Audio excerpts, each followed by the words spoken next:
you responded to Joe Tsai's comment about Kyrie on Twitter. What about that bothered you? And what about Joe Tsai's comment? And then what, if anything, that the league has done has bothered you? Yeah, his response was alarming to me. I tweeted it out yesterday. He didn't say that the organization was working together to get Kyrie back on the floor. He said that he had more work to do. And our society has more work to do, including Joe Tsai. And it's 2022. It takes 10 minutes of time to see who, these business owners, corporations, et cetera, who they're associated with, who they're doing business with, and who they're affiliated with. And I'm vice president of the union, and it's part of my job to protect our players legally. And to see Phil Knight first come out and condemn, Kyrie, and also see Joe Tsai say he has more work to do, I think it's time for a larger conversation. And Adam came out and said a statement that he doesn't believe Kyrie Irving is anti-Semitic, yet he's still suspended indefinitely. So those are my thoughts. So what do you think the reaction should be with him if that's not the way to do it? Like what should be the response? I said this before, I think it's uncharted territory.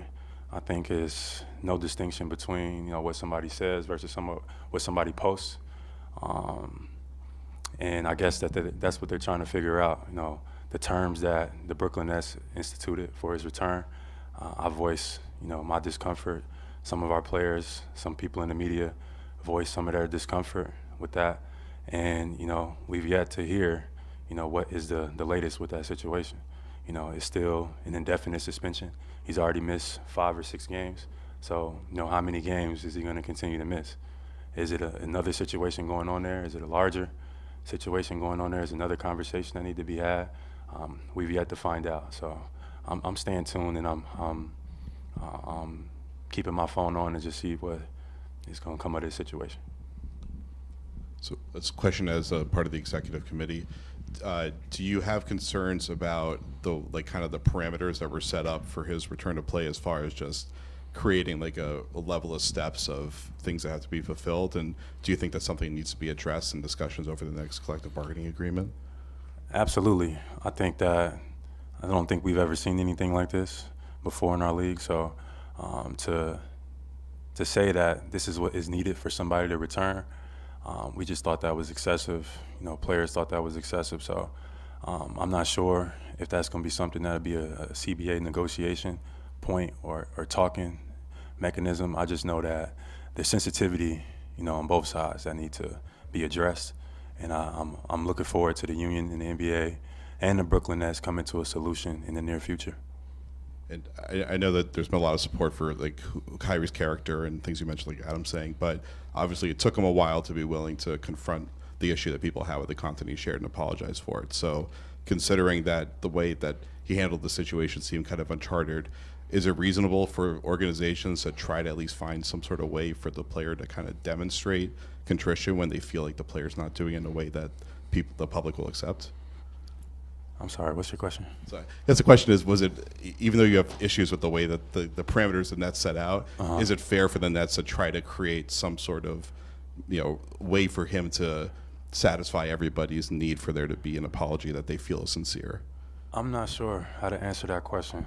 I think you are asking for a need to satisfy the common public, and I'm not sure if that is something that Kyrie is looking to do. I don't think he meant any harm by posting it. Obviously, it came off as insensitive to a lot of people, but Adam came out with a statement. He doesn't believe Kyrie Irving is anti-Semitic.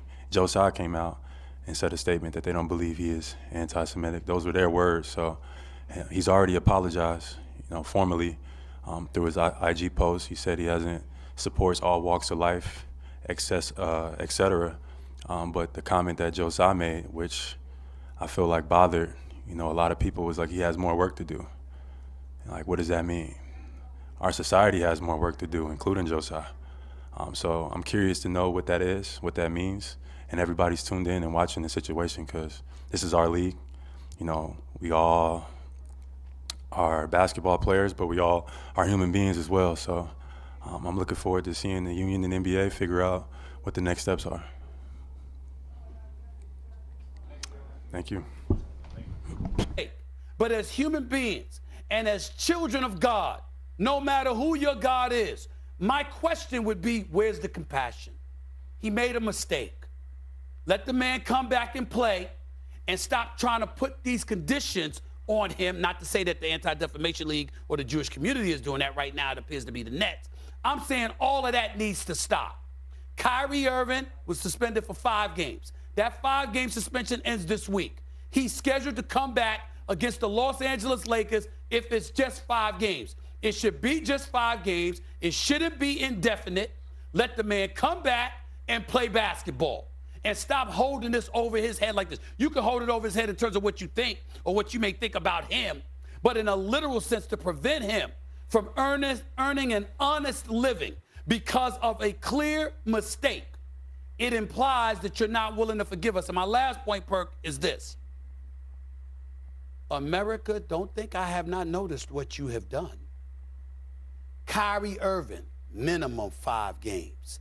Ime Udoka, minimum 1-year suspension. Usually when there's a suspension, there's an end date.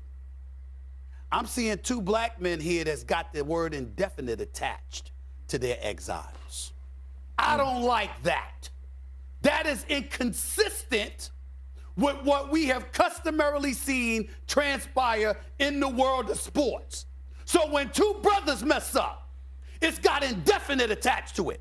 But if it's anybody else, you get a definitive point which is suspended and or you're fired and you're free to go work elsewhere, whatever the case may be. But in these cases, you got indefinite attached to them where their futures are left dangling. What are y'all trying to say? I thought we were listening. I thought black people were going to be heard. I thought our frustrations that come reeking through the screen and beyond was finally being absorbed and listened to with the level of sensitivity various communities throughout the United States just a couple of years ago said we spent decades, if not centuries, not paying enough attention to. But suddenly this stuff happens and here we are again. Let Kyrie Irving back. Let that man play. He comes back, he issues his apology, he goes back to playing basketball because that's what you would do for anybody else. As black people, we need to stand up and demand you do that for Kyrie too. We ain't supporting what he did. We're not saying he didn't make a gross error, but forgiveness and compassion is supposed to be a part of who we are. Let's not forget that when it comes to this brother.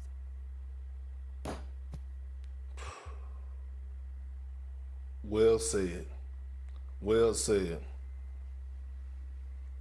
Okay. Stephen A. so well said. I didn't know if Kirk wanted to say something there, and I think it was so poignant, your point about forgiveness, right? Yes. Because if we want to be forgiven in life, we need to forgive others. And you're right, and he did apologize, and he did own up to it. I also do want to point out, guys, and I'm going to miss some folks when I say this here, but I know the Nets, I know the Anti-Defamation League, I know many high-profile leaders have reached out to Jeff Bezos, Amazon Prime, and they want that film taken down. A petition has been signed, so hopefully that will happen so that hate narrative won't continue to be perpetuated. Right, and by the way, Jeff Bezos, you're supposed to be a better man than that. Get rid of that.